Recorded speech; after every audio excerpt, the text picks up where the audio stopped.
Degas once said, "Art is not what you see, but what you make others see." I have always been drawn to art and the artistic process.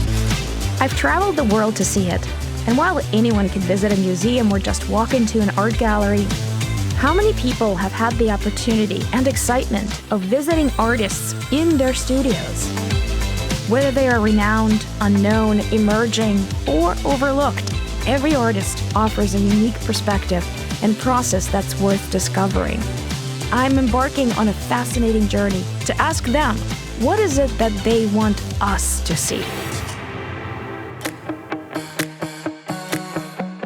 Jessica Lichtenstein creates work that addresses power dynamics, objectification, and fetishization of women's bodies and the traditional effect of the male gaze. Early on in her career, Lichtenstein worked with the presentation and context of mass-produced anime dolls by taking these figurines out of their plastic boxes and placing them within the white cube of the gallery.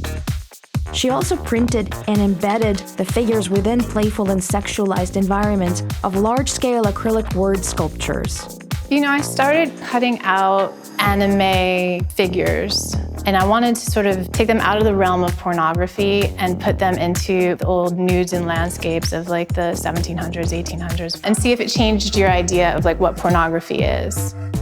I think I got tired of cutting out other people's work, and I wanted to make a more fragile girl, and that's when the idea of like putting them on trees sort of came in. Lichtenstein's landscapes are dense with foliage and flowers, but look closer and you will notice that each flower is a female body. These hypersexualized female forms are faceless, alluding to the tendency of the male gaze to reduce women to their bodily parts. Yet, for Lichtenstein, these women are in the midst of a revolution. Her nymphs, as she calls them, exist according to their own rules. I sort of think of them as different personalities of the same person.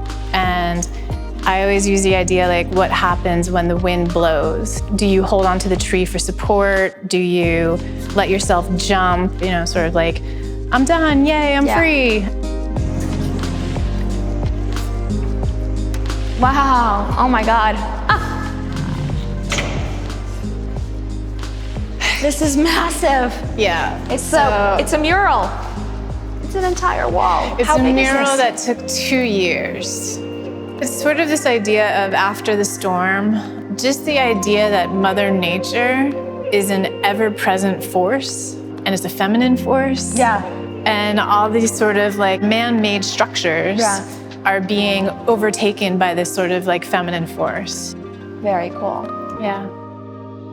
It's interesting because in the 18th century, there was this moment when French artists like Hubert Robert were painting the ruins and people visiting that ancient civilizations. And it's totally coming out of his imagination. Yeah, but they didn't have naked nymphs. But they did not have naked nymphs like that now, or the futuristic feeling kind of ruins. So it's sort of like you're going backwards in time, but then you're going forwards. Yeah, he's like, I'm super influenced by Rococo.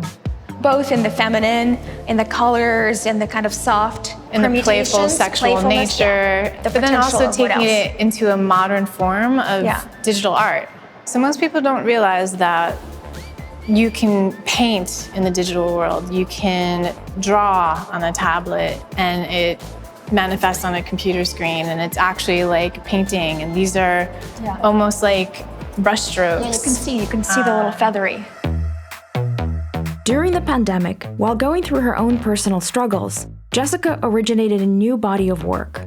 Using lines from poetry, pornography, social media, and her own diary, the series expresses her own and other women's thoughts onto mass-produced lockets, spilling out of large concrete hearts.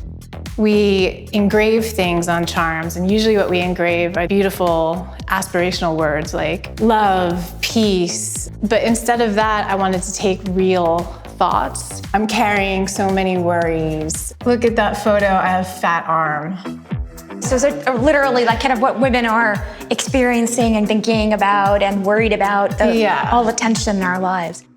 One of the most exciting aspects of visiting an artist's studio is to see the process and perhaps to glimpse new developments of work in progress. All right, the real working space. This is the working studio. The actual, yes. What are you experimenting with here? I mean, the concrete lockets, but not in a heart-shaped.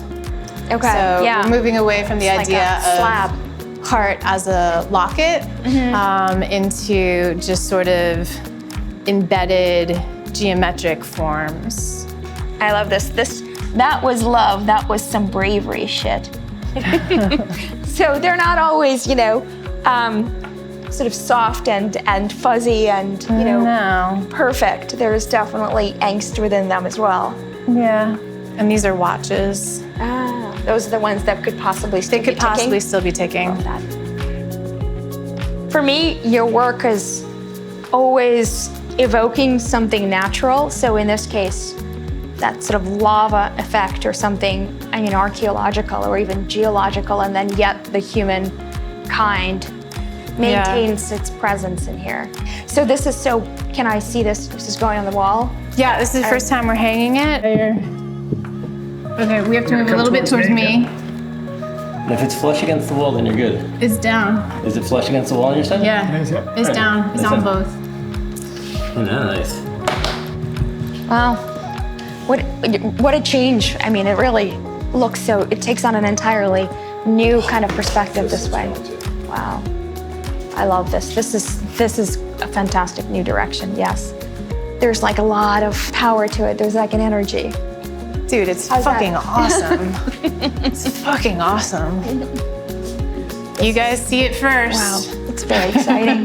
It's very exciting that I get to be the first to see this on the wall. That's the revelation. That's the studio visit revelation.